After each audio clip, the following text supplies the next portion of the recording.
saya. Kenapa sih kamu harus percaya banget sama Yesusmu itu? Iya. Tanyakan kepada mereka. Kalau kamu mati, rohmu pergi kemana? Ilmu psikologi pun nggak bisa jawab itu. Pertanyaan yang sulit di ilmu psikologi adalah pertanyaan itu. Where will your soul will go? Kalau kamu sudah meninggal. Kalau saya ditanya, apa yang membuat kamu yakin dengan Yesus? Roh saya ini membutuhkan.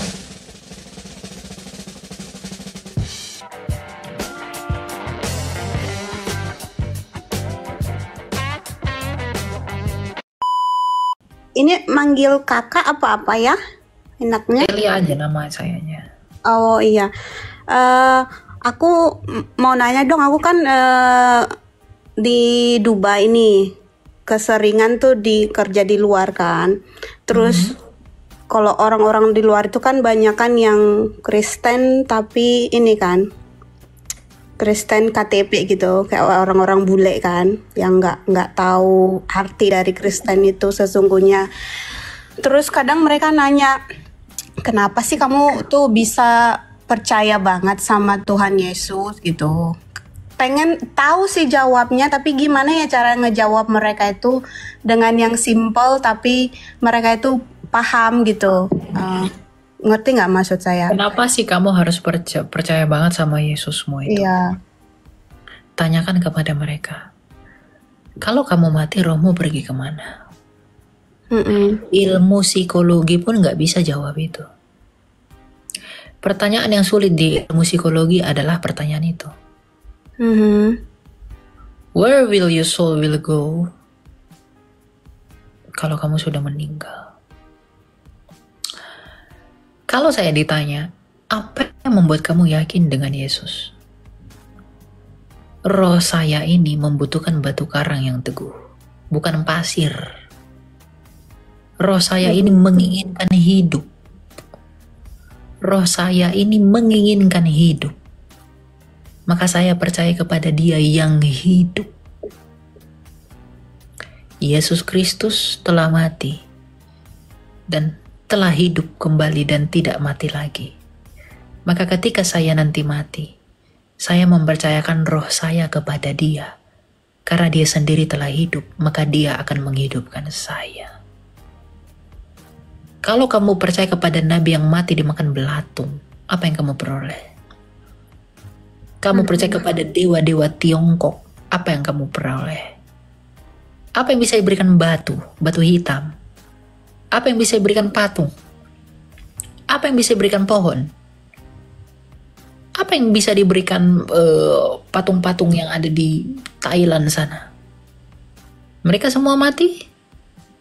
Bahkan diri mereka sendiri mereka tidak tahu. Ya. Kemana mereka akan pergi? Sesungguhnya di dalam hati nurani semua orang yang di luar Kristus pun mereka masih ragu kemana roh mereka pergi. Ada orang yang dengan bangganya membangga-banggakan ajaran yang sesat. Dengan bangga mengatakan, ajaran kami benar, kalian itu kafir. Padahal dia sendiri tidak yakin dia akan selamat. Karena Tuhannya tidak mampu menyelamatkannya. Kalau Kristus mampu menyelamatkan dirinya sendiri dengan bangkit dari kematian, apa alasannya saya ragu bahwa Dia tidak bisa membangkitkan saya? Karena roh saya ingin hidup, bukan mau pesta-pesta. Roh saya tidak mau mati, roh saya mau hidup. Jadi apa alasan saya? Mengapa saya harus percaya kepada Kristus? Karena saya mau memperoleh hidup. Maka saya datang kepada Dia yang hidup. Apa yang saya peroleh dari yang mati? Apa yang bisa kamu peroleh dari batu? Apa yang bisa kamu peroleh dari gunung-gunung? Apa yang bisa kamu peroleh dari patung-patung? Apa yang bisa kamu peroleh dari pohon? Tidak ada. Jiwa kita membutuhkan batu karang yang teguh, tidak membutuhkan pasir seperti di padang gurun. Kamu tinggal di Dubai itu kamu pasti pernah itu kan desert safari kan? Iya. Kamu lihat pasir itu betapa tidak teguh. Tapi coba kamu ke Bethlehem, kamu lihat batu-batu di sana. Begitu teguh sejak 2000 tahun lalu. Bagaimana batu bait suci tetap berdiri. Hakotil Hamarafi, batu yang teguh. Roh itu membutuhkan batu yang teguh, bukan pasir yang mudah lain sana. Jadi untuk menjawab mereka bilang aja, kemana kamu akan pergi? Kemana rohmu akan pergi setelah mati? Kemana jiwamu akan pergi setelah mati? Kalau mereka bilang, we don't know. Kalau kamu tidak tahu, Kita nggak percaya bahwa ada kehidupan setelah dunia ini, tapi mereka bilang, Ya, memang "This is your orang, religion, I'm a Christian." Like, okay. memang orang tidak percaya. Ada orang yang tidak percaya kehidupan setelah kematian. Iya. Tapi ilmu psikologi percaya ada orang hidup dengan roh. Rohnya akan kemana? Mhm. Kita jangan berbicara kehidupan setelah kematian. Udah usah bicara itu. Kita berbicara rohmu akan kemana ketika kamu mati. Kamu bilang begitu aja. Saya selalu menjawab orang-orang ateis tuh begitu. Ya, kalau kamu bilang kamu nggak bertuhan lalu kamu bangga dengan ketidakbertuhananmu, apa yang sudah kamu peroleh dalam hidupmu? Mhm. Sudah sejauh apa kamu melangkah dengan tidak bertuhan? Apakah kamu damai sejahtera? Atau kamu sedang melawan hati nuranimu? Bahkan orang-orang ateis sebegitu pun, orang-orang yang tidak bertuhan itu, ya, mereka sebenarnya di dalam kesombongan mereka sedang mendukakan hati nuraninya sendiri. Mereka ingin hidup dalam kebebasan, dengan demikian mereka mau hidup terus dalam dosa. Padahal sebenarnya hati nuraninya itu menentang apa yang dia lakukan. Tapi dia sendiri mengkhianati nuraninya sendiri. Jadi nggak ada orang ateis itu yang benar. Nggak ada orang yang di luar Kristus itu yang benar. Nggak ada. Tapi kenapa sih orang milih jadi ateis gitu? Apa kira-kira yang menyebabkan mereka itu nggak percaya? Kesombongan. Mereka berpikir mereka bisa survive di dunia ini. Mereka berpikir kita tidak butuh Tuhan. Tapi mereka sedang menuhankan dirinya sendiri yang lemah. Dia sedang menuhankan dirinya sendiri yang tidak berguna. Dia tahu bahwa dia tidak bisa melakukan segala sesuatu. Tapi dia menuhankan dirinya yang tidak bisa melakukan apapun itu. Coba bayangkan, apa yang dirasakan para rasul ketika melihat Yesus bangkit dan hidup kembali? Bukankah mereka begitu terkejut? Sampai mereka semua rela mati, menderita dan dianiaya. Saking melihat betapa ajaibnya kebangkitan itu. Mereka gak mungkin rela mati konyol demi dongeng. Gak mungkin. Tapi karena mereka melihat kebangkitan itu begitu ajaib. Mereka melihat Kristus itu betul-betul teladan. Maka mereka rela mati demi dia. Sekarang kalau mereka bertanya, apa yang membuatmu percaya kepada Kristus? Kalau rasul-rasulku rela mati demi Kristus karena begitu hebatnya perbuatan Kristus, lalu apa alasan saya untuk mempercayai kamu yang kamu tidak melakukan apapun untuk saya? Orang-orang ateis tuh, kamu ngapain percaya Tuhan, bla bla bla bla bla. Apa yang kamu bisa lakukan untuk saya? Bisa nggak kamu melakukan apa yang Tuhanku lakukan? Kan mereka selalu begitu. Iya. Alah udah gak usah percaya sama Tuhan, bla bla bla bla bla bla. Apa yang bisa kamu lakukan? Bisakah kamu melakukan apa yang Tuhanku lakukan? Kalau nggak bisa, apa alasannya saya harus mempercayai kamu? Dan sudah seperti apa hidupmu? Sudah bagaimana hidupmu sehingga saya harus mengikuti kamu? Orang ateis itu orang-orang sombong. Ya, karena biasanya mereka orang-orang jenius, makanya mereka merasa ini kan, mereka bisa mendahului Tuhan gitu. Jadi mereka pengen tahu semuanya gitu. Oh, di atas langit itu apa ya? Kira-kira ini apa? Oh, karena otak manusia itu sebenarnya jenius kan, semakin diasah itu semakin ini. Jadi mungkin mereka merasa kayaknya Tuhan tuh nggak ada deh, karena manusia bisa menciptakan semuanya gitu kan. Tidak ada gunanya kepintaran, kecerdasan, jenius itu semua itu tidak berguna kalau tidak ada kerendahan hati.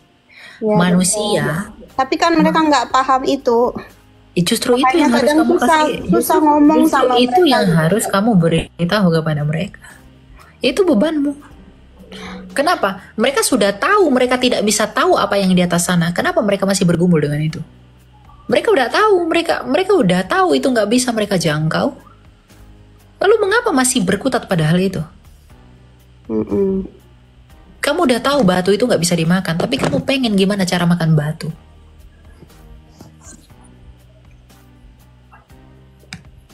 Makanya iman itu dibutuhkan, Ibrani 12. Ya, itu dibutuhkan. Sekarang saya tanya, ketika Tuhan mengatakan kepada Yesaya, bumi itu bulat, Yesaya punya alat nggak untuk membuktikan bumi itu bulat? Enggak. Tapi bumi ini bulat nggak hari ini? Iya, Berarti berbahagia nggak iman Yesaya? betul. Makanya iman itu adalah bukti dari yang tidak kita lihat dan dasar pengharapan kita. Yesaya belum melihat bumi itu bulat, tetapi imannya itu membuktikan bahwa bumi itu bulat. Dan sekarang memang bumi itu bulat. Iman Abraham membuktikan bahwa keturunannya akan menjadi berkat bagi dunia. Lahirnya Kristus walaupun ia tidak melihat adalah bukti dari imannya itu. Jadi iman itu bukti dari yang tidak kita lihat dan dasar pengharapan kita. Gitu. Ya, Iya. Satu lagi dong, boleh nggak? ya silakan. Ya. Gimana cara ngejawabnya itu bahwa kita percaya three in one. Kita percaya Allah Bapa, Anak, dan Roh Kudus. Tahu sih cara ngejelasinnya, tapi aku pengen tuh kalimat yang benar-benar bisa masuk di akal mereka. Lagi-lagi kan aku selalu berhadapan dengan orang-orang pintar ya, yang mereka itu mengutamakan logika. Sementara kita tahu kan iman itu tuh nggak sama logika kan. Semakin kita pikirkan, semakin itu tidak masuk akal. It's all about faith kan gitu, dan kekristenan itu semua hal yang tidak mungkin kan itu. Kekristenan. Jadi gimana caranya ngejelasin atau memberikan jawaban kenapa kita harus percaya sama Bapa, Anak, dan Roh Kudus. Mereka ini sebenarnya bagaimana ininya? Ya, kalau mereka bilang mereka orang cerdas, lalu menggugat ketritunggalan Allah, maka bilang kamu tidak cerdas. Kalau mereka berpolemik tentang Allah Tritunggal, berarti kamu bukan cerdas. Karena Allah Tritunggal itu tidak berbicara tentang keberapaan Allah, tapi berbicara tentang kebagaimanan Allah. Allah Sang Bapa bersama firman-Nya, yaitu Yesus Kristus, dan bersama Roh-Nya, yaitu Roh Kudus. Sama seperti kamu, tubuhmu bersama firman-Mu, pikiranmu, dan bersama Roh-Mu. Tapi tidak ada 3 manusia, hanya ada 1 manusia. Sang Bapa bersama firman dan Roh-Nya. Tidak ada 3 Allah, hanya ada 1 Allah. Itu udah jelas pengakuan iman Nikea Konstantinopel tahun 325. Menjelaskan keilahian Kristus dan bagaimana Kristus itu datang dari Bapa dan Roh Kudus itu datang dari Bapa. Jadi kalau mereka merasa pintar dengan mempolemikkan Tritunggal, kamu nggak pintar. Sudah ada bagaimana Tritunggal itu dituliskan. Cuma kamu karena sombong tidak mau belajar. Jadi kamu berpikir ketidaktahuanmu itu adalah kebenaran. Entah bagaimana ketidaktahuan adalah kebenaran. Jadi menjelaskan Tritunggal kepada mereka yang si paling logis itu, bilang saja bahwa Allah kami adalah Allah yang esa, Sang Bapa yang memiliki firman dan Roh. Udah. Secara sederhana begitu. Makanya Allah menciptakan dunia. Ya, Yohanes 1 ayat 3. Dia menghidupinya oleh Roh-Nya yang kudus. Dan lain sebagainya.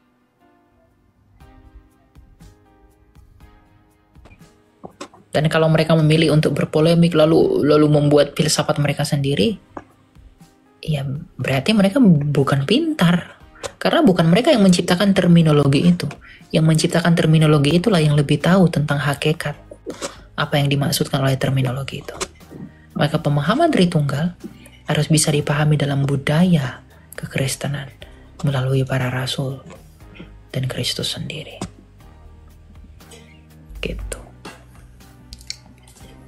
Oke. Gitu ya. Jadi sederhana Allah Sang Bapa yang memiliki firman dan roh. Oke. Thank you. Oke. God bless, Kak. Ya, thank you. God bless ya. Oke, ya. Semangat ya.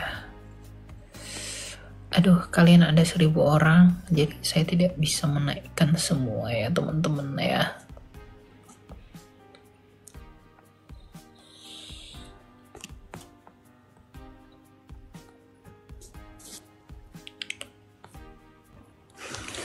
Oh, puji nama Tuhan. Haleluya. Terima kasih kakak. Udah shalom. Ya, shalom. Aduh, puji Tuhan. Puji Tuhan. Ya. Ini saya punya beberapa pertanyaan. Gak apa-apa ya kak ya?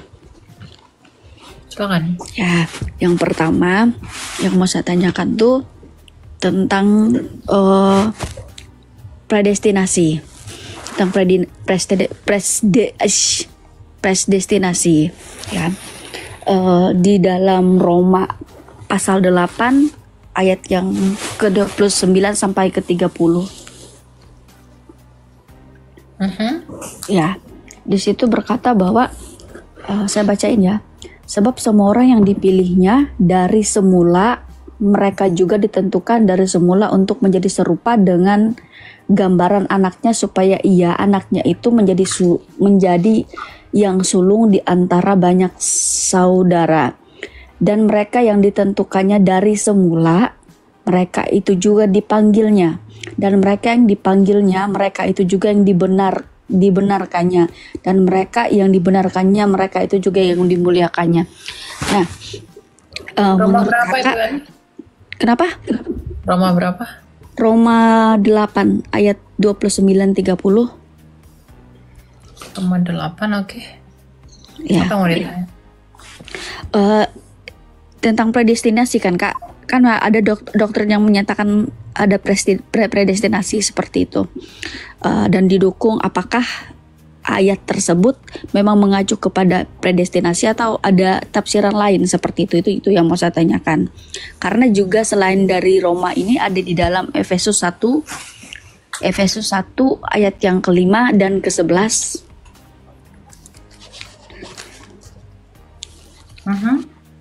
Saya bacakan ya.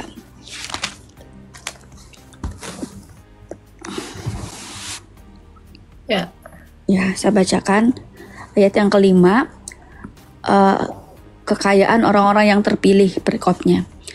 Ayat yang ke-5, dalam kasih ia telah menentukan kita dari semula oleh Yesus Kristus untuk menjadi anak-anaknya sesuai dengan kerelaan kehendaknya. Nah, terus yang ke-11, aku katakan di dalam Kristus, karena di dalam dialah kami mendapat bagian yang dijanjikan. Kami yang dari semula ditentukan untuk menerima bagian itu sesuai dengan maksud Allah yang di dalam segala sesuatu bekerja menurut keputusan kehendak-Nya. Nah, itu yang saya dapatin dasar dari predestinasi itu. Apakah memang predestinasi itu adakah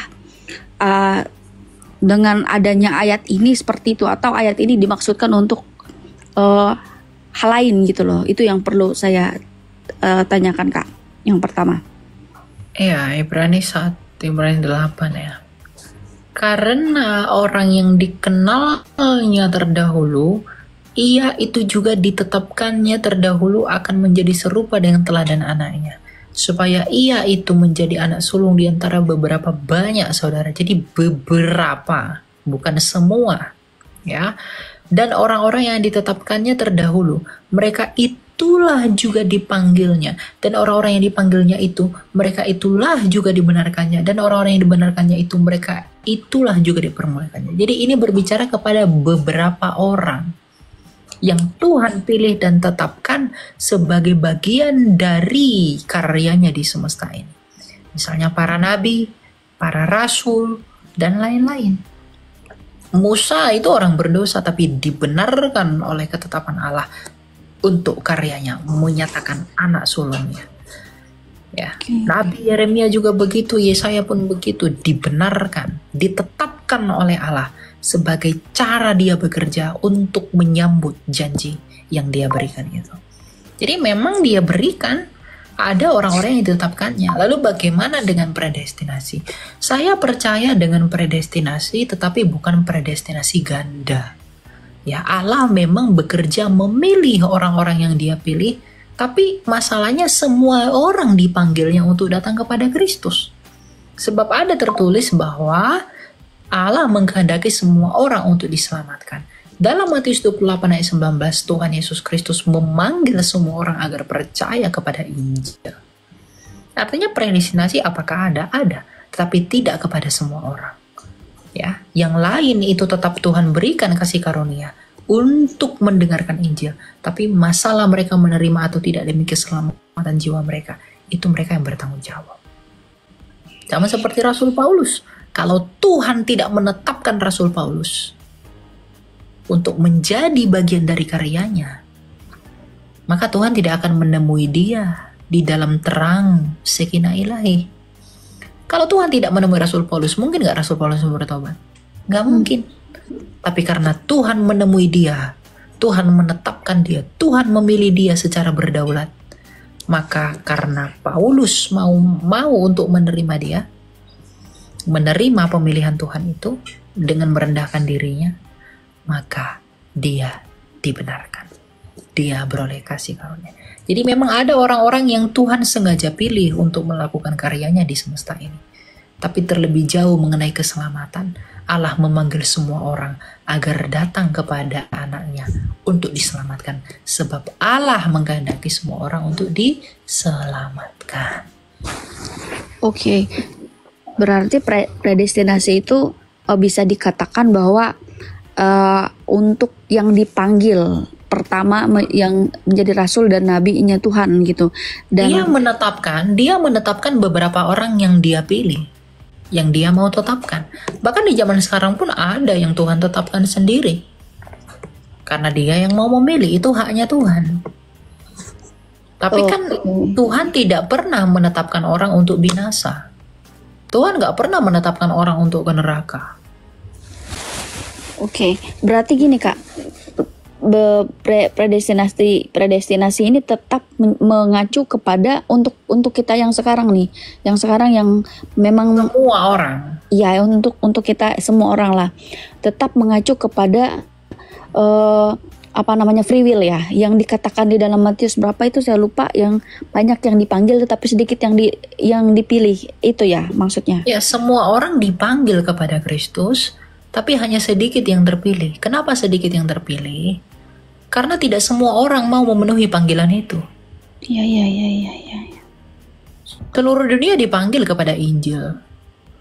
Tapi nggak semua orang akan terpilih. Orang-orang pilihan adalah orang-orang yang di dalam Kristus. Galatia 3 ayat 29.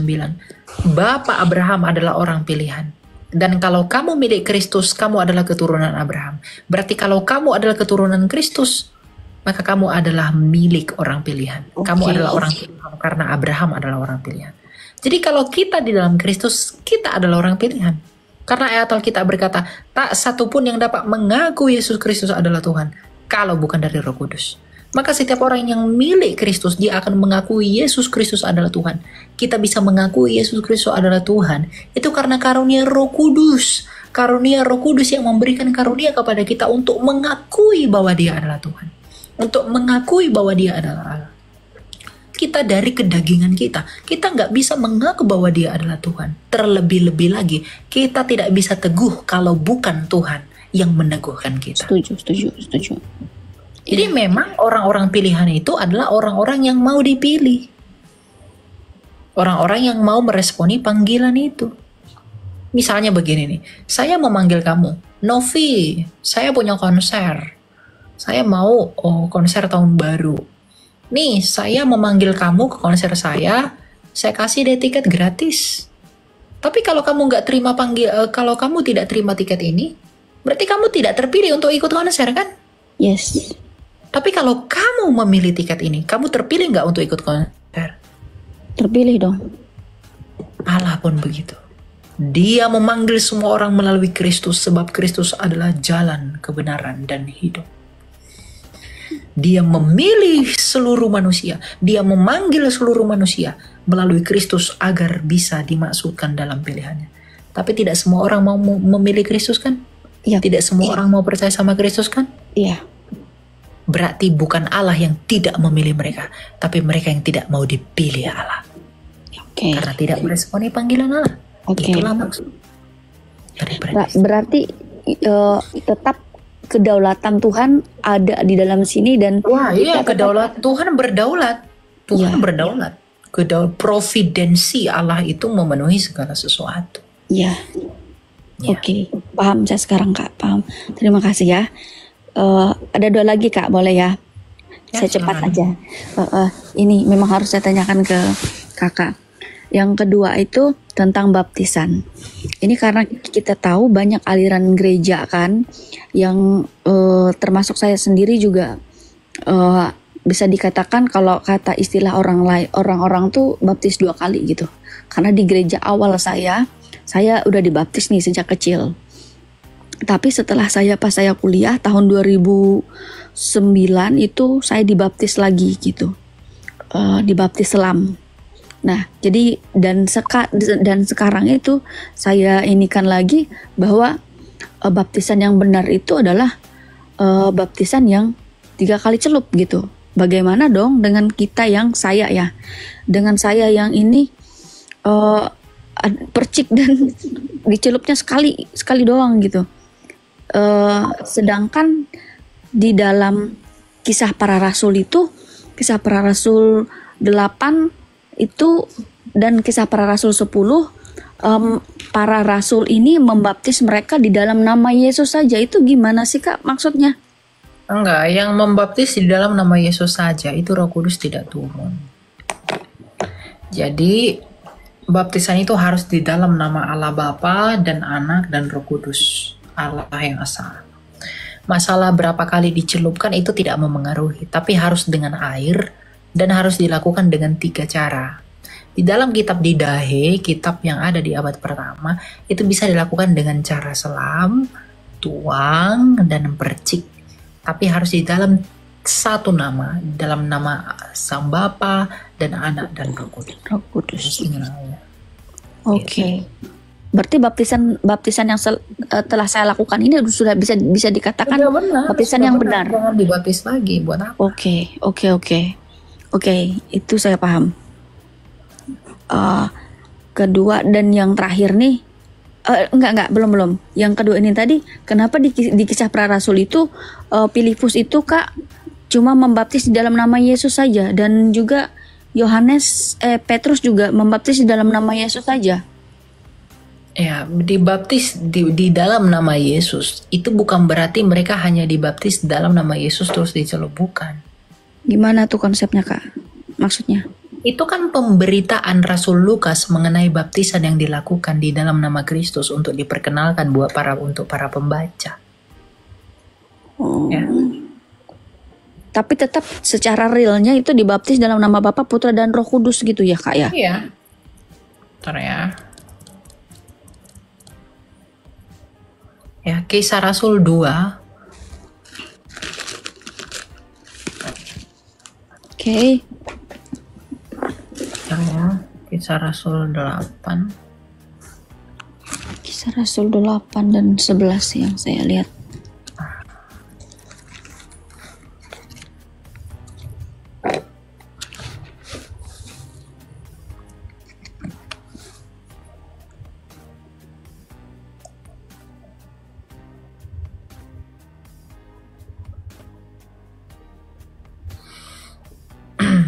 Nah, ya. Ketika Rasul Yerusalem bahwa tanah Samaria telah menerima firman Allah, maka mereka mengutus Petrus dan Yohanes ke situ. Ya, Setibanya di situ, kedua rasul itu berdoa supaya orang-orang Samaria itu beroleh Roh Kudus, sebab Roh Kudus belum turun di atas seorang pun di atas mereka, karena mereka hanya dibaptis dalam nama. Yesus.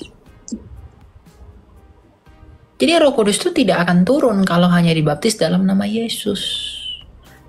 Makanya kalau orang dibaptis hanya dalam nama Yesus, perlu dibaptiskan lagi.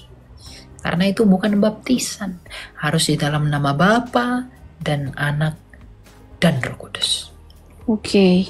Itu. Oke. Berarti di situ ada penumpangan tangan ya Kak ya. Yang maksud penumpangan tangan ini tetap mereka dibaptis lagi gitu. Iya, mereka dibaptis lagi oleh rasul yang datang, Petrus dan Yohanes. Terus bagaimana nih Kak? Apakah ada korelasinya nih dengan Kisah Para Rasul 10 ayat yang ke 47? Kan di situ Petrus dan Cornelius. Nah, di mana pada saat itu Petrus berbicara dan pada saat itu Petrus sedang berkata-kata, turunlah Roh Kudus kepada mereka, tapi mereka pada saat itu belum dibaptis gitu. Nah, itu bagaimana tuh Kak? Turun Roh Kudus kepada mereka kan untuk mengurapi, bukan sebagai meterai. Oh, oke. Oh iya. Oke, paham.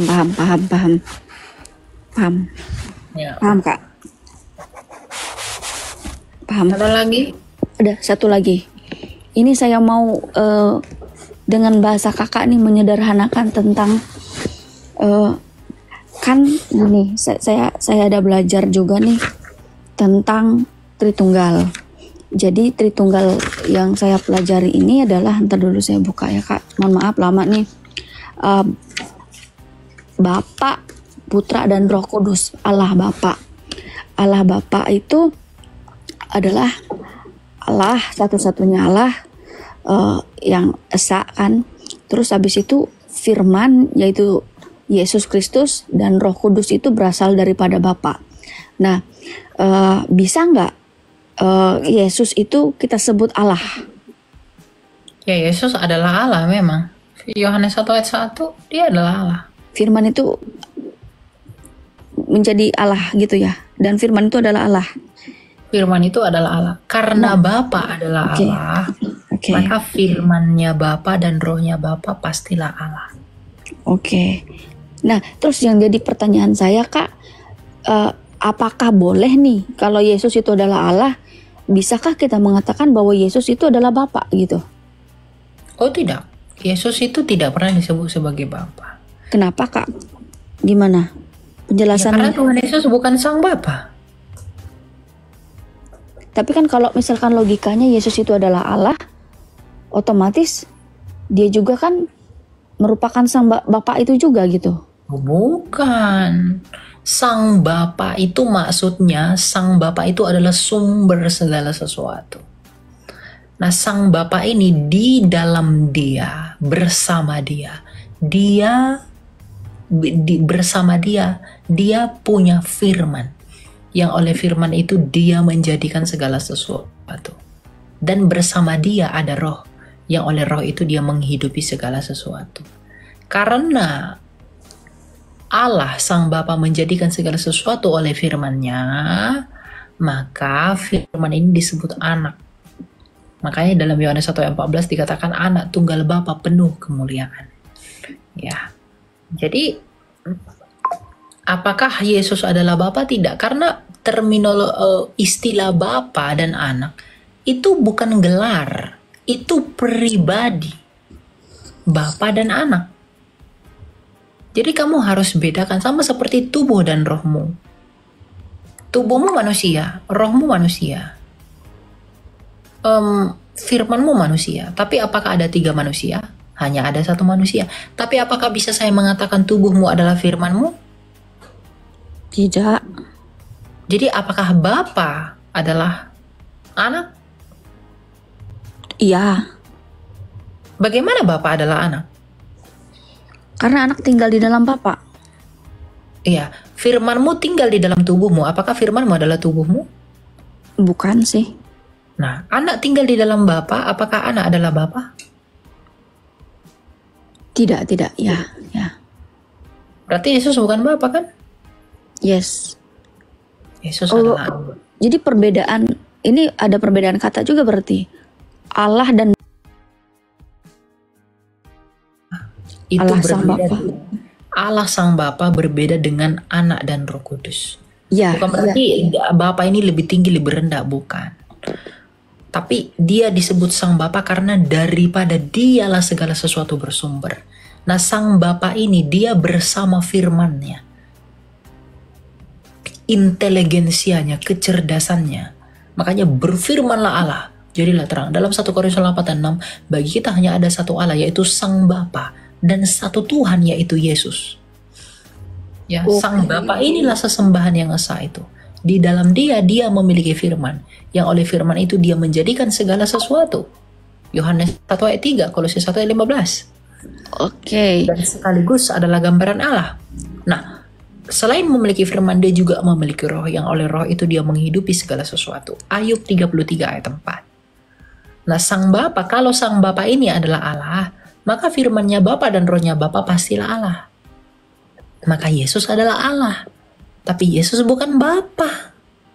Iya. Berarti Allah ini adalah gelar gitu ya Kak ya? Allah itu adalah hakikat.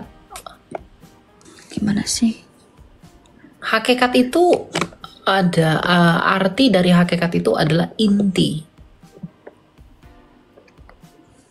Jadi hakikat Allah itu sama seperti saya manusia. Manusia itu bukan gelar saya. Itu hakikat saya. Oke. Dia itu hakikatnya ya Allah. Hakikat saya manusia. Begitu. Gelar dia Tuhan. Gelar saya apologet. Hakikat dia Allah. Hakikat saya manusia. Saya manusia, saya apologet, saya Elia. Ya kan? Lalu dia adalah Allah. Gelarnya Tuhan, namanya Yesus. Belum nangkep saya Kak, serius Kak. Ya kamu harus bisa bedakan gelar dengan hakikat. Hakikat kamu apa? Manusia. Manusia, ya. Gelar kamu apa? Kamu sebagai apa sekarang? Sekretaris. Sekretaris. Yes. Nama kamu siapa? Novi. Nah, Allah itu hakikatnya, Tuhan itu gelarnya, namanya Yesus. Allah itu hakikatnya. Tuhan itu gelarnya, Itu gelarnya. namanya Yesus. Namanya Yesus. Oke. Tuhan itu gelar. Kurios dalam bahasa Yunani. Ya. Allah itu Theos dalam bahasa Yunani. Oke, ntar dulu saya catat Kak. Jadi iman kita itu bukan seperti iman sebelah. Ntar dulu Kak, catat. Allah itu dalam bahasa Yunaninya Allah itu dalam bahasa Yunaninya Theos. Theos. Tuhan itu dalam bahasa Yunaninya Kurios. Tuhan. Dalam bahasa Yunaninya itu Kurios. Kurios. Tuh itu yang jadi pertanyaan saya ini kan, kenapa Bapak itu loh Kak, Bapak. Ya Yesus bukan Bapa. Kamu susah menalar ya. Iya. Ya karena kamu memandang Bapa itu gelar, itu salah. Bapa itu bukan gelar, Bapa itu pribadi. Sama seperti tubuhmu itu bukan gelar. Tubuhmu itu ya realita.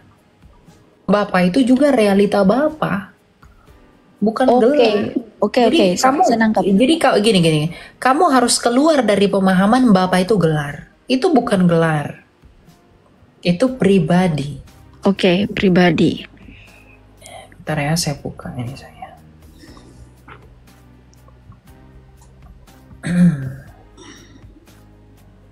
Jadi harus keluar dari pemahaman itu gelar.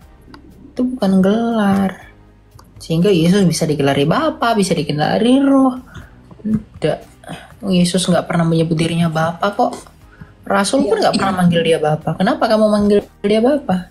Tapi yang sering terjadi itu bingung juga kalau ada pertanyaan gitu loh Kak ke kita gitu tentang Tritunggal. Yesus itu adalah Allah, iya. Tapi Yesus itu juga Bapa dong. Nah, saya bingung tuh jelasinnya kayak gimana. Itu kenapa saya tanya Allah, bedakan Allah itu dalam pengertian hakikat dan dalam pengertian pribadi. Bentar ya. Saya yang tunjukin ini. Kok nggak bisa sih?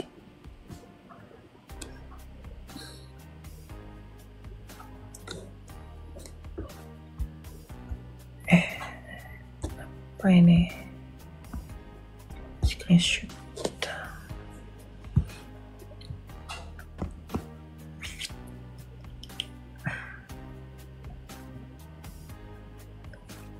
Seharusnya ini tidak menjadi sulit ya.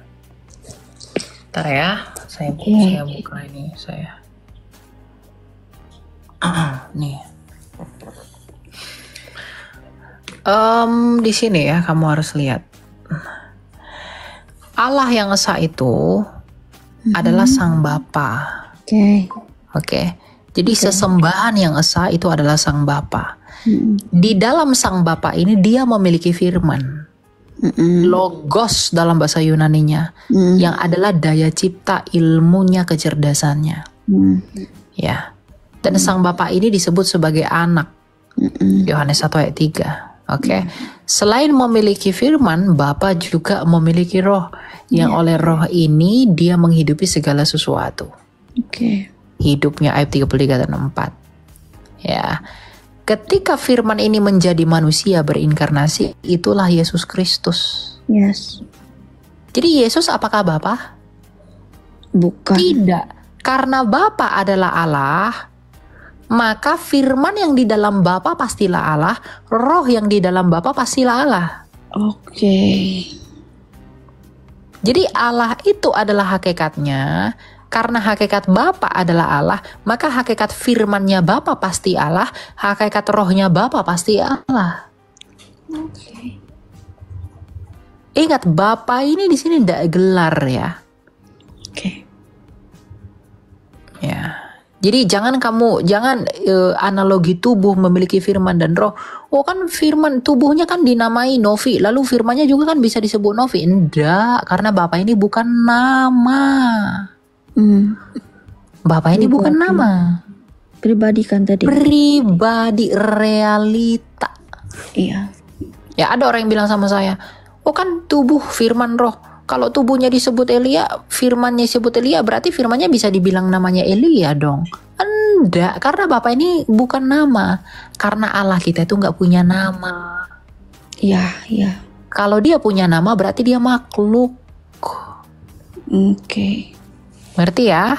Jadi Allah yang esa adalah Sang Bapa yang memiliki firman dan roh. Iya.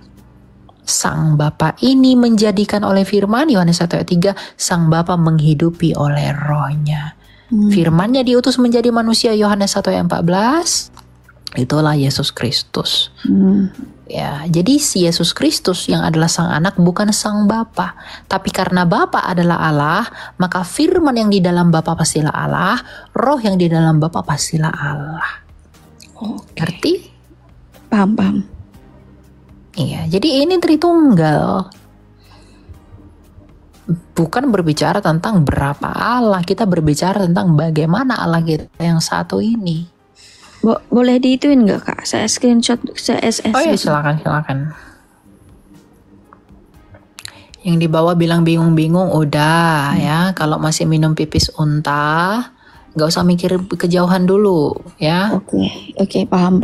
Berarti Allah itu adalah hakikat, Bapa itu adalah pribadi atau realita gitu ya? Iya, gitu. Jelas ya. Jadi kita kalau umat Saracen yang menyembah batu ini memfitnah kita menyembah 3 Tuhan, nggak pernah kita menyembah 3 Tuhan. Kamu kan kadang berhadapan dengan para penyembah batu toh. Mereka mengatakan bahwa kamu sembah 3 Tuhan, 3 dari 3. Nggak mengerti pemahaman begini. Oh, kalau masih Bahkan- mirip pipis unta ya janganlah ngomong logika.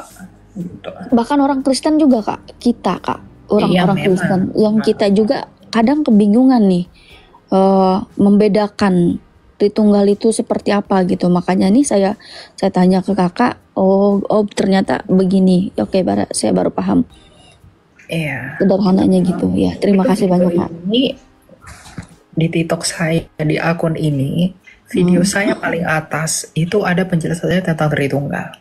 Itu yang tadi itu dari video itu. Nanti kamu lihat di situ. Di video di YouTube ya? Bukan di TikTok ini. Di TikTok ini? Oh ya, saya udah ikutin belum sih? Udah kayaknya. Jadi kamu bisa baca, bisa pelajari, bisa lihat lebih jauh ya. Oke, siap-siap. Oke, makasih banyak Kak. Oke. Udah dinaikin dan terima kasih puji Tuhan. Tuhan berkati Kakak. Ya, Tuhan berkati ya. Selamat malam ya.